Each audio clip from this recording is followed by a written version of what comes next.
So today's video is going to be a little bit different from my other videos, which are workout videos. Today we're going to talk about 5 different ways of how to measure your fitness progress. If you're starting with your fitness journey, this is the video for you because you don't want to skip any of those ways. So I'm going to show you 5 different methods how to measure your progress from day 1 till all the days that are coming in the future. Either this is weekly, monthly and yearly basis. Alright, so let's start with the number 1. So number 1 is taking before and after photos. This is really important because it will show you a very clear visual progress that you are making throughout every month or even on a weekly basis if you wish to. But how to take the photos? Right, first of all, the clothing is really important. So for example, if I'm wearing this kind of clothes, okay, for the upper body is totally fine, but I will not see the progress obviously in my lower body. So the best way to do it is to wear bikinis or to wear your underwear. But I would suggest go for bikinis just for the sake of sharing the photo on social media or wherever you want to share it, because bikinis are obviously a little bit better way to show your progress than your private underwear.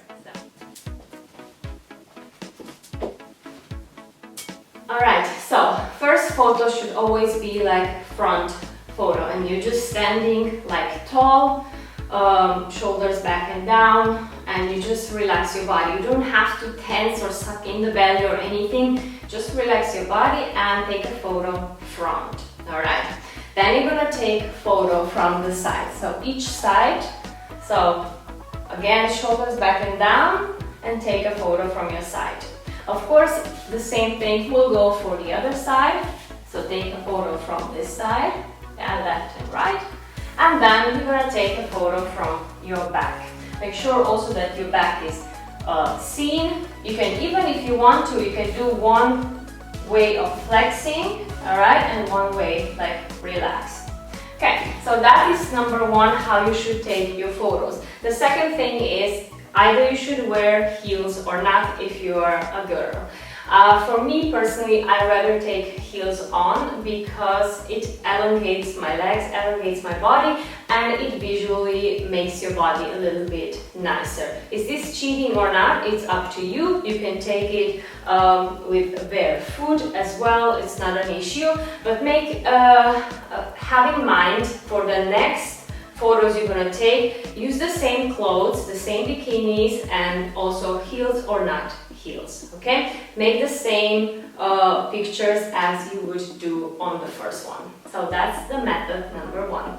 Oh yeah, I forgot to mention, create a folder in your computer or in your phone just for those photos and make sure that you write the date, okay? Alright, method number 2, you will need a measuring tape. Alright, I'm sure everybody has at home a measuring tape, and this is a perfect way how to check also your body fat percentage. So, you will actually measure different parts of your body. Make sure that you write down the centimeters or inches or whichever measuring method you're gonna have. And now first we're gonna start with the neck, okay? So just measure the circumference around your neck. How to do that? Basically, you can go below your Adam's apple, right? And write it down, okay? So mine is like 31 centimeters. The next measurement is around your biceps. For this you might need a help from your friend, or you just go around and you measure around your biceps, okay? Alright, so mine is 25. Make sure you do the same thing on the other arm as well and write down if there are any imbalances, maybe like a few centimeters up or down, or one usually, or a few inches up and down. Then you can see actually if both sides are developing equally. Okay, next one, you will measure your belly. So this is also a little bit different, okay? So you can actually measure it just where your belly button is. Just go around, okay? Measure it around your belly button. But make sure that it is, of course, straight. You might need to have a mirror to do that. And measure it down. But mark it like, okay, I measure it around my belly button. But you can also go a little bit higher, maybe a few centimeters above your belly button, where is this nice curve inside, and measure and do the measuring just there. Okay? Do the measuring there. So here I am, 63 centimeters. Next one, we're gonna measure the hips or around the glutes. Okay, so also find the curve in the glute where is the most rounded and use that part. Okay, and you go around. So mine is 90 at the moment. Okay, write that down, glutes or hips, whatever you want to call it. Next measurement is around your thighs. I always, since the day one, since a long time ago when I was measuring my thighs, when I was a little bit bigger, I always chose the part where it is a little bit rounder, okay? The roundest part. So you go down, you measure, okay? Now I am like 51 centimeters and a half. Also make sure that you do the same thing on the other side, okay? And yeah, the same, okay? Both like that, the same. So usually also in the legs as well in the biceps, we may have a little bit difference, all right? If you are noticing the difference, you also know which leg is developing a little bit faster, which one is stronger, and at that point try to incorporate more unilateral exercises, not both limbs at the same time. Let's say if you want to do the bicep, you do the single bicep curl instead of double bicep curl. Yeah. The next weight is down the calf muscle, so we go down and you just measure it around the curve, and it's 34 centimeters on my left side, and it's 34 on my right side. So basically I am pretty much in balance at the moment, because anyway I'm training also the compound movements and unilateral movements as well. So it all depends of your training style. Okay, so make sure that you write down your centimeters and repeat the measurement every single month. As well, you do every single month the photos. Choose one day, let's say Monday, or you can do Wednesday or Friday, doesn't really matter. Just do all the measurements on the same day, okay? Mark it down, write it in your log next to your photos. All right, let's go to number 3. So method number 3, which also works, is fitting the clothes. So choose one item, either skirt or shorts or pants that you are currently wearing, okay? And this will be your measuring clothing item, okay, throughout the entire journey. I'm sure you've seen a lot of people who lost a lot of weight. They can actually fit their whole body in one hole for the pants. That is amazing progress, and don't skip that part. It's really, really amazing and fun. So this is my skirt. It's been with me for a very long time. I would say over 10 years I have this skirt, and it's a perfect measurement for my fitness progress. So let's see where I am now. But basically that skirt is extra small. It says on the back. Okay, so let's put it on, and we're gonna zip it. Okay, all right. So it fits actually perfectly if I put it a little bit down on my hips. Okay, but that's not the way I bought it. So I always put it a little bit higher, and where I see now the gap. See, now I have like basically a gap for the entire hand inside. So this is my progress at the moment, which is quite good. I'm really in a best shape at the moment in my life. But just after the pregnancy, or still a few months after the pregnancy, I could not wear this skirt.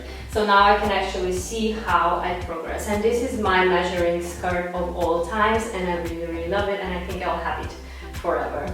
So I'm not wearing it anywhere because it's super short, and basically maybe if I would wear it, it's for the beach or something like that.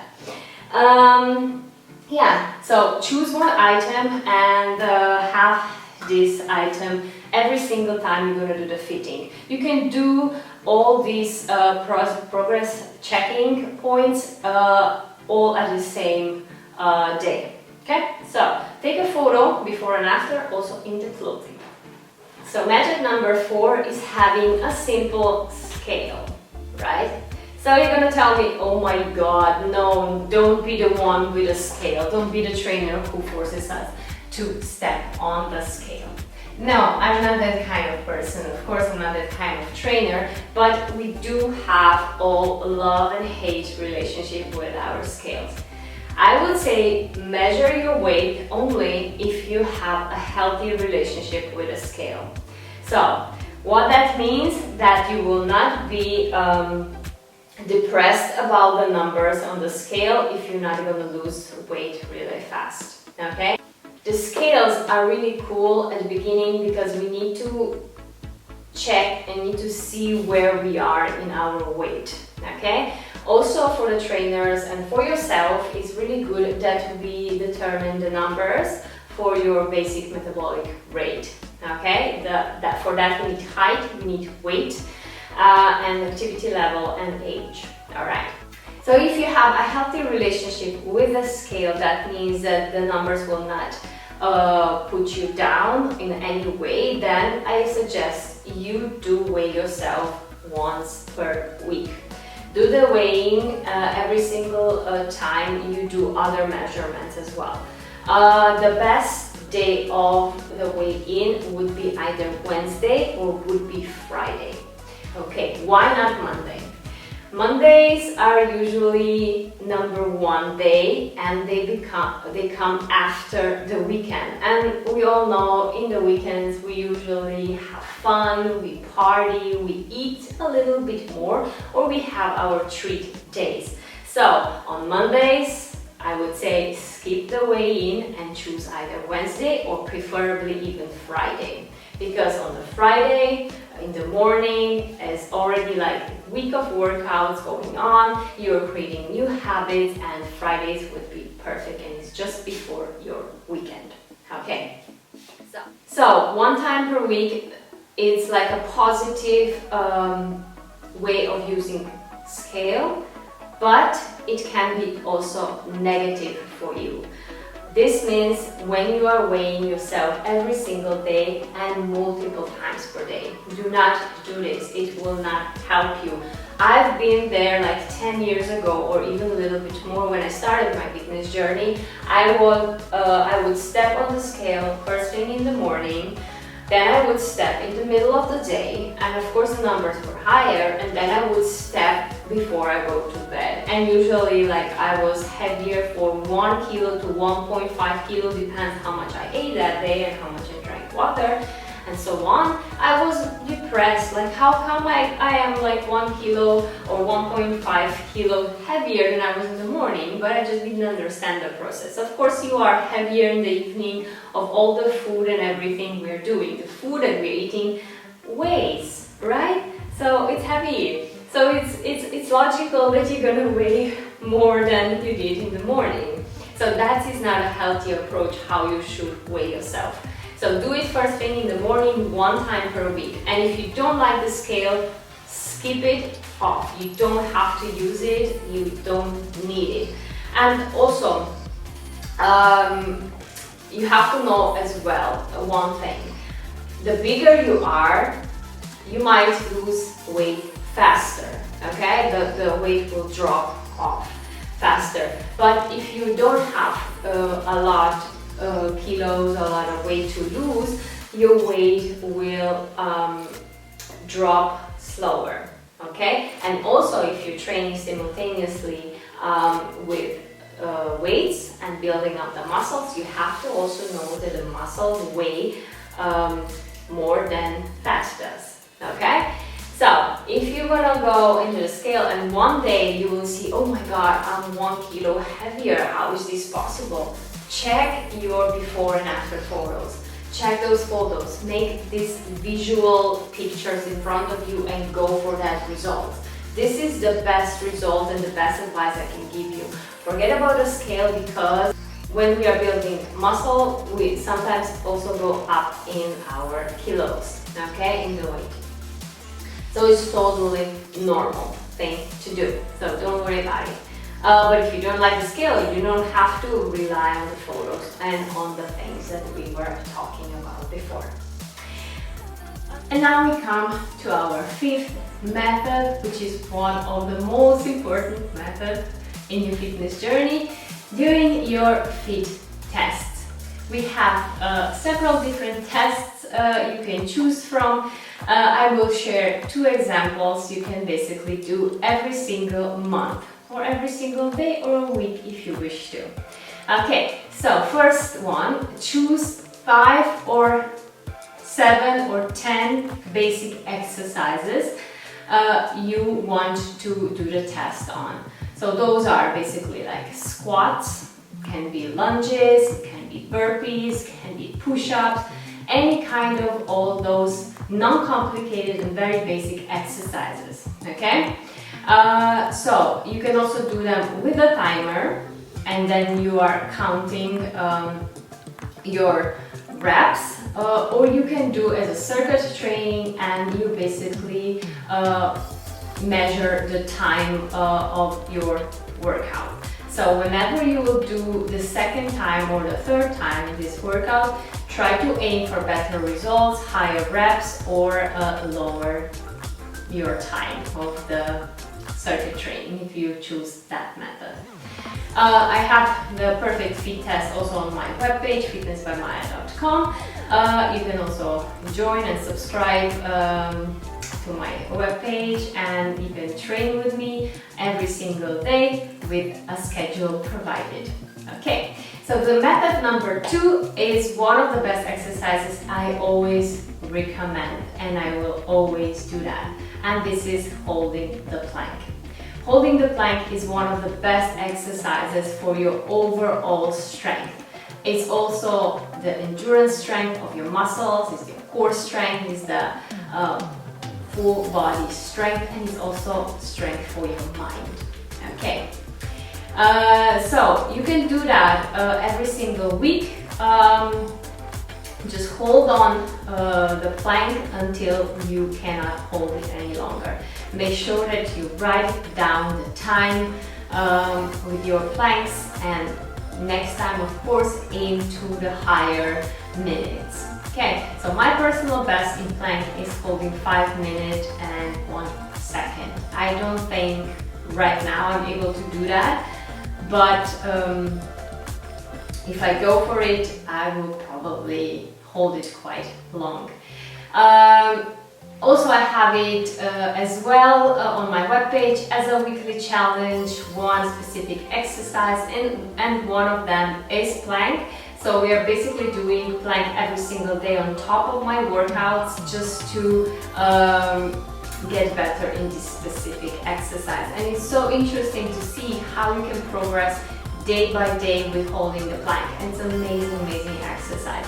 One day, if you hold it like for 30 seconds, I'm sure the next day you're gonna hold it for 40 seconds or even more. And it's really strong exercise. So you can do that as well. And okay, a little bit of the bonus since we are already here. I want to test my plank hold today with you. So wish me good luck. I do not know how far I will reach, but I will do my best. So all for holding the plank, you will basically just need a timer, and that's it, or like a stopwatch. And yeah, let's do this. So let's hope I can hold at least for 2 minutes. But like I said, my personal best is 5 minutes, but I doubt I will reach that far today. Okay, let's start. So also make sure that you're in one straight line, your hands are below your shoulders, okay? Tensing everything, making this ugly butt, do not point it up like that, do not lift up the hips, do not drop down either. You have to feel nice tension in your core, okay? Also try to protract your shoulders, pushing your floor away from you, okay? So if you want to bring the plank up into even a higher level, then try to tense every single muscle in your body. This will be actually very, very intense, but I'm sure you can do it. And also another tip, so when you're holding the plank, usually your body is screaming like, I want to give up, I want to give up. And also your mind telling you, I want to give up. But you just have to find the strength in you to say, no, I actually have to endure more, I can do it, and I will do it. And usually what works for me is I imagine a very hard moment in my life where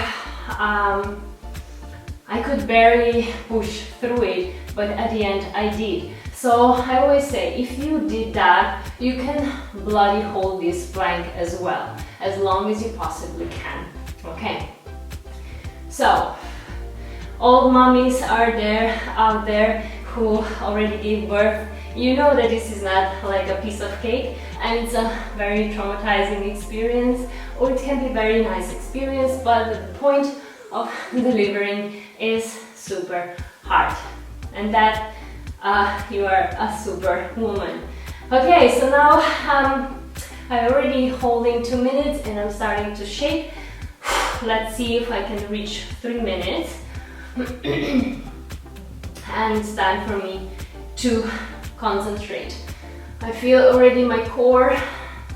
I filmed Abs on Fire number 4 yesterday for my webpage. Don't forget to subscribe to my webpage, fitnessbymaya.com. 2 minutes, 30 seconds. I can do this, see? I'm starting to shake, starting to move my body a bit. Feel my core, 15 seconds to go.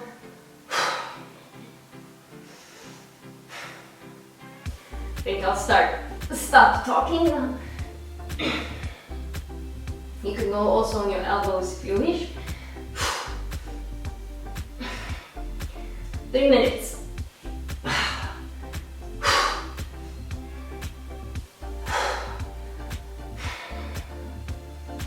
Let's go for 3 minutes and 30.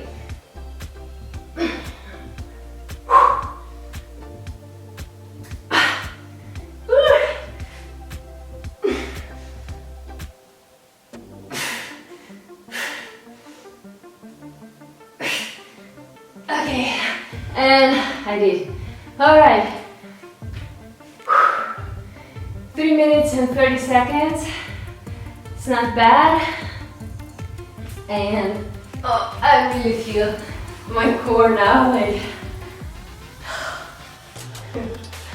it's on fire, especially this part up, because like I said, I filmed yesterday Abs on Fire number 4 and I really feel it.